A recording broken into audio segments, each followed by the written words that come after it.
It's likely that we've all heard of narcissism. It's a term often used to describe individuals who seem to have a high admiration for themselves.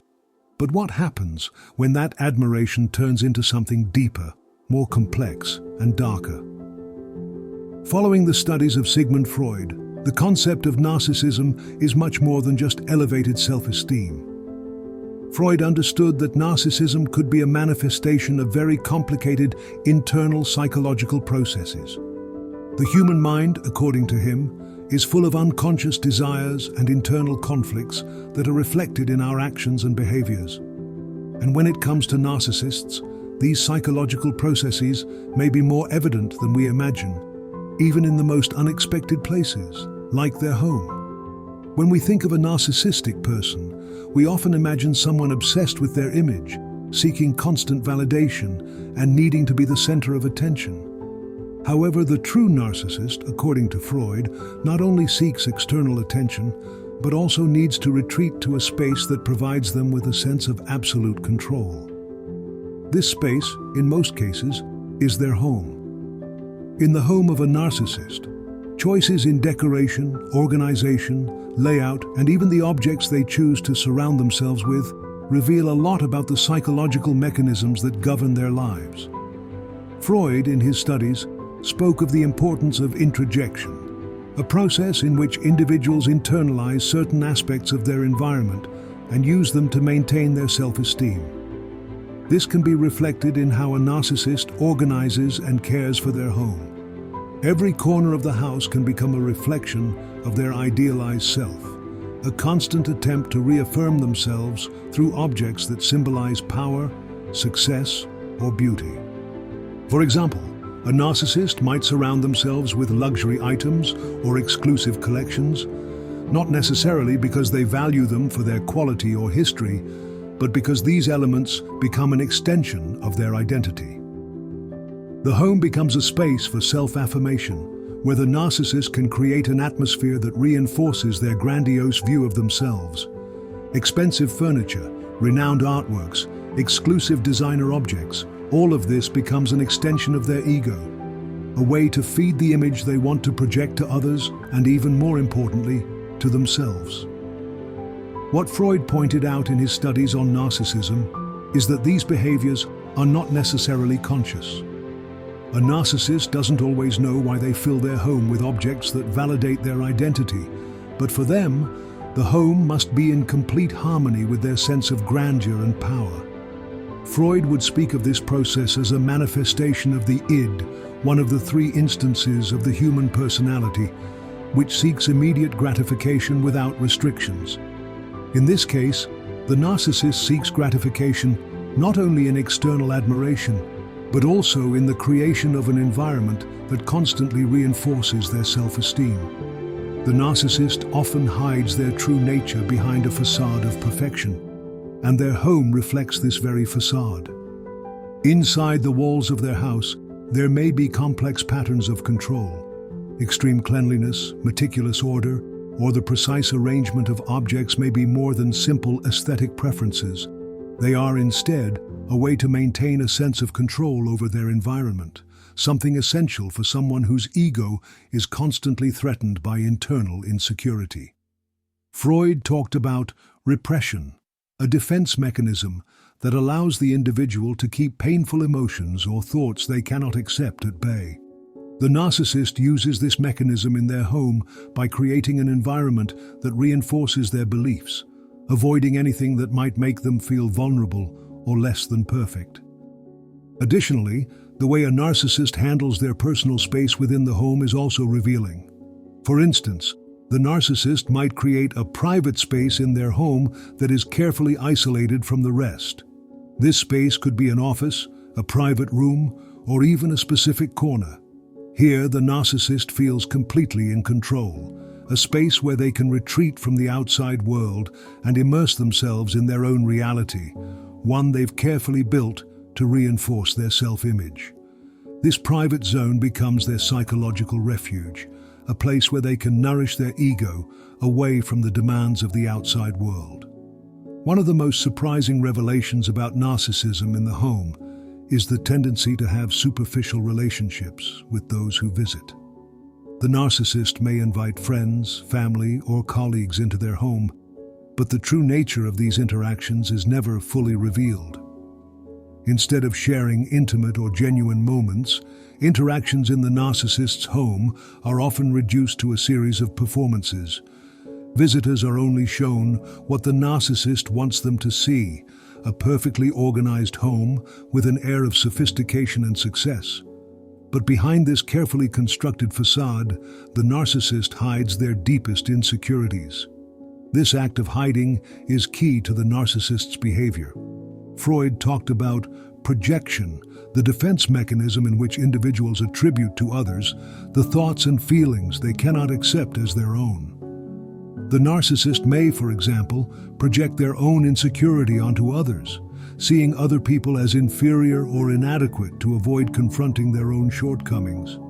This is another way their home, as a private space, becomes a means of hiding their vulnerability. Additionally, the way a narcissist handles their personal space within the home is also revealing. For instance, the narcissist might create a private space in their home that is carefully isolated from the rest. This space could be an office, a private room, or even a specific corner. Here, the narcissist feels completely in control, a space where they can retreat from the outside world and immerse themselves in their own reality, one they've carefully built to reinforce their self-image. This private zone becomes their psychological refuge, a place where they can nourish their ego away from the demands of the outside world. One of the most surprising revelations about narcissism in the home is the tendency to have superficial relationships with those who visit. The narcissist may invite friends, family, or colleagues into their home, but the true nature of these interactions is never fully revealed.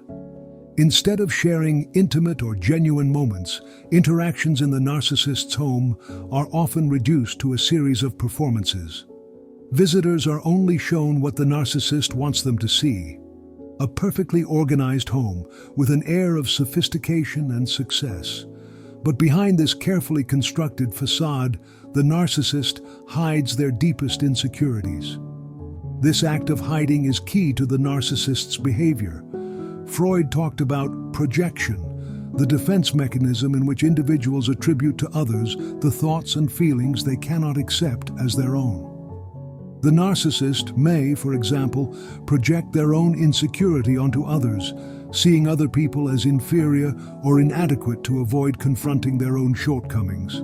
This is another way their home, as a private space, becomes a means of hiding their vulnerability. Similarly, the private spaces in the house, those not visible to others, are often especially protected. The narcissist is extremely possessive of their privacy. And in these spaces, such as an office or a secret room, they have the opportunity to disconnect from the outside world and regain control over their emotions and thoughts. In this sense, the house also functions as a refuge from the chaos of the outside world, a place where the narcissist can be alone with their own mind and deepest thoughts. However, what many fail to understand is that these private spaces are also where the narcissist may allow their darkest impulses to surface, their repressed desires that cannot otherwise manifest. Rather than share these intimate spaces with others, the narcissist keeps them secret, as a way to preserve their public image. Freud insisted that narcissistic people cannot tolerate vulnerability or weakness, so they keep their environment under strict control to prevent their insecurities from coming to light. One of the most interesting dynamics Freud observed in narcissistic individuals is their relationship with idealization and devaluation. This phenomenon is reflected not only in the people around them, but also in the objects in their home. A narcissist may buy an expensive piece of furniture or an exclusive artwork, and at first, idealize it as something that represents their success and status. However, over time, when it no longer serves the purpose of feeding their ego, they may devalue it entirely, even getting rid of it or ignoring it completely. This alternation between idealization and devaluation is a manifestation of the narcissist's deep internal conflict, swinging between feeling superior and being aware of their own shortcomings. This pattern is also reflected in the relationships with the people who frequent their home. Often, the narcissist surrounds themselves with people they consider useful for their image or who can reinforce their sense of superiority. These relationships are largely superficial and are based on the role the other person plays in the narcissist's life, rather than a genuine connection. Friends or family can be treated as accessories, present in the narcissist's life only as long as they serve a purpose. Freud described this as a form of objectification, in which people are seen more as means to an end than as complete individuals with their own feelings and needs. The way the narcissist handles objects within their home also has an emotional component. Objects are not just decorations, they are extensions of their being. Freud explained that projection of oneself onto the objects around us is a way to alleviate internal tensions. For the narcissist, every object in the house has a history, symbolism, and psychological value. An object that was initially a display of their power or status may become obsolete or useless once it no longer serves the purpose of feeding their ego.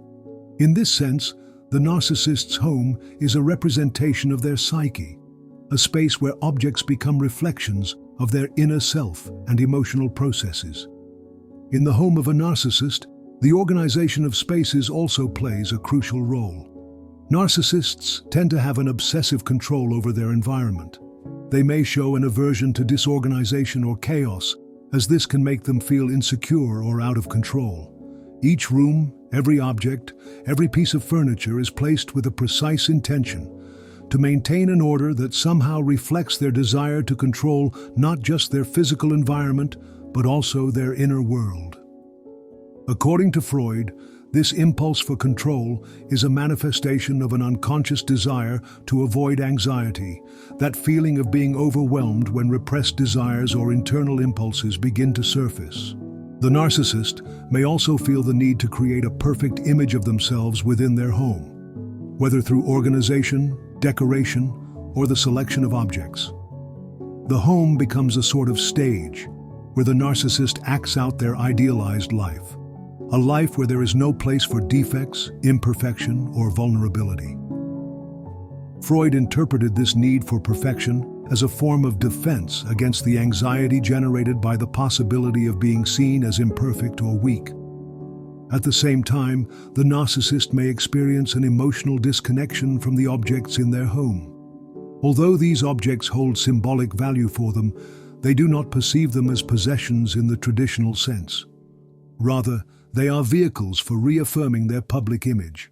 It is not uncommon for the narcissist to change furniture, decorations, or even rooms in their house, because the cycle of idealization and devaluation is ongoing. Ultimately, the house is not a home in the traditional sense.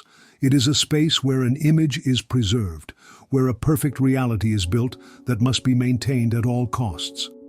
As we delve deeper into the psyche of a narcissist, we must understand that their home is not just a physical space, but a psychological one, where the dynamics of their mind unfold.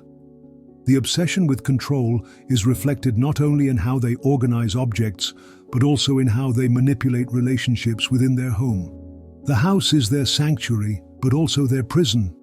In this controlled environment, the narcissist constantly seeks the reaffirmation of their idealized image, while avoiding facing the reality of their own vulnerabilities. Freud saw this phenomenon as a psychic defense arising from the desire to avoid existential distress. Throughout their lives, the narcissist has been unable to integrate their darker, more vulnerable aspects, and therefore feels compelled to construct a perfect facade to protect themselves from the anxiety and discomfort of being seen as weak. In their home, everything is arranged to minimize any threat to that facade. Every object is a reminder of their perfection. Often, the narcissist may feel as though they are playing a role in a play, always aware of their public image, of what others think of them. This meticulously controlled environment also reflects a deep fear of lack of control.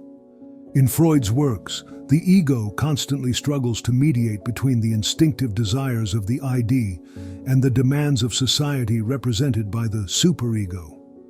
For the narcissist, the house becomes a battlefield between these three aspects of the psyche. If something disrupts the order of the house, it can trigger a series of intense emotional reactions, from irritability to depression.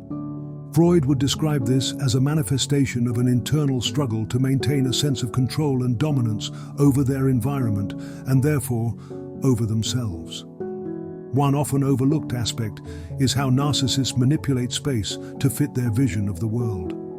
The arrangement of furniture, the choice of colors, the lighting, everything is designed to project an image of success, power, and superiority. However, this image is not just for others. It is, above all, for the narcissist themselves, who needs to constantly reaffirm their sense of importance. Freud would have interpreted this obsession with space as an extension of the process of introjection, where the individual takes influences from the outside and incorporates them to reinforce their sense of self. Moreover, the home of a narcissist is not only a place of concealment, but also a stage for constant validation. The people who enter the narcissist's home often play the role of witnesses in this drama. They are passive observers of the spectacle the narcissist has carefully staged. The narcissist needs their visitors to appreciate, admire, and validate the environment they have created, because this act of external validation is crucial for maintaining the narcissist's emotional stability. This need for external approval is linked to Freud's idea of the phallus, symbolizing both power and vulnerability. Through external affirmation, the narcissist seeks to fill an internal void, a void originating from the lack of a solid emotional foundation. It's important to note that in this context, the narcissist is never fully satisfied with the validation they receive. On some level, Freud would suggest that the narcissist is trapped in an endless cycle of seeking admiration, because they never manage to integrate genuine self-love. Instead of loving and accepting their true self, the narcissist seeks external validation to fill the void left by their inability to self-please in a healthy way.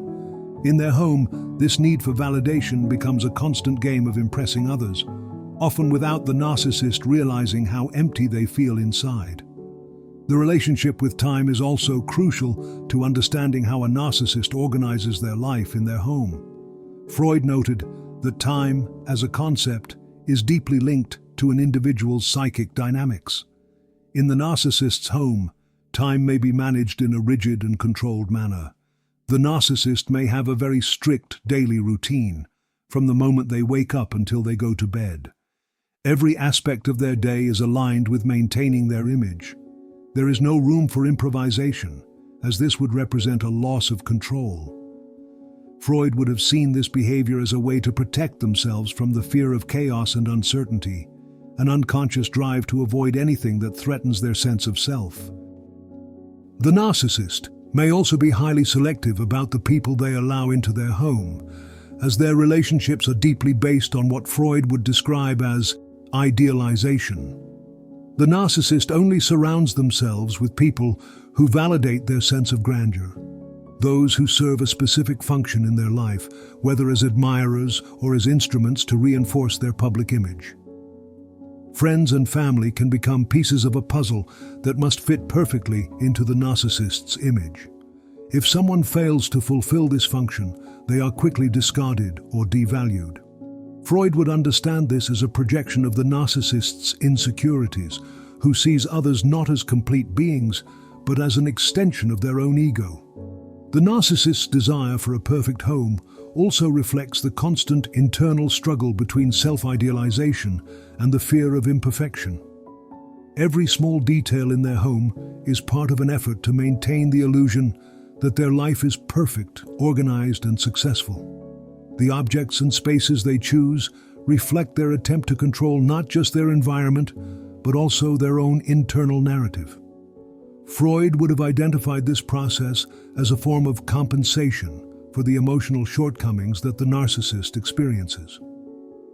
By creating a home that seems perfect, the narcissist tries to compensate for their insecurities and reaffirm their sense of importance. In conclusion, the home of a narcissist is much more than just a place of residence. It is a refuge where the complex psychic processes that Freud identified in his study of narcissism are manifested. Every object, every corner, every interaction in that space is an extension of the narcissist's ego, a manifestation of their internal struggle to maintain a sense of control and superiority. In this carefully curated space, the narcissist faces their own fears and desires while trying to protect themselves from the reality of their own vulnerability. The house in this context is not just a home. It is a prison and a stage, a place where the narcissist continues their endless search for validation and reaffirmation. Finally, we must understand that the home of a narcissist is not just a simple collection of walls and objects, but a deep reflection of their psyche.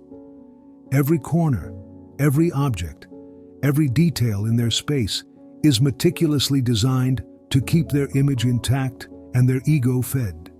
It is a place of constant self-affirmation, where they protect themselves from insecurities and take refuge from vulnerability that, in their inner world, constantly looms. Just as Freud described the complex defense mechanisms and psychological strategies of the narcissist, their home becomes a microcosm of their mind, a constant struggle between the desire to be admired and the fear of being stripped of their grandeur. By understanding this, we can see that narcissists, though surrounded by luxury and valuable objects, are, at their core, deeply insecure individuals, trapped in an endless race to fill an internal void they can never satisfy. It is in their home, their personal sanctuary, where they try to control the uncontrollable, where they seek to reaffirm themselves before the world and themselves. Every interaction with their environment is an attempt to maintain an emotional balance that allows them to move forward without facing the harsh reality of their own limitations. Now, what can we learn from this? The next time you observe someone's behavior who seems obsessed with their image or creates an environment entirely designed for self-affirmation, remember that this is just one part of a complex psychological mechanism. While their actions may seem superficial or selfish, deep down, they are the result of a profound desire for validation and control, something we all, to some extent, seek in our lives. If you've been intrigued by this analysis of narcissism and you'd like to explore more about how human psychology affects our relationships and behaviors, I invite you to keep engaging with my content. This channel is dedicated to unraveling the mysteries of the human mind, exploring deep concepts like narcissism, the superiority complex, and how we can better understand the power dynamics and relationships that affect us all. Don't forget to like this video if you found it helpful, subscribe for more fascinating content on psychology and human behaviors, and share this video with people who might be interested in discovering what really happens inside the minds of narcissists. Together, we can reach more people and help them better understand the hidden dynamics that govern our daily interactions. Comment below your thoughts or any questions you may have about the topic, and I'll be happy to answer. Your interaction is key for this content to reach more people. Thank you for being part of this community.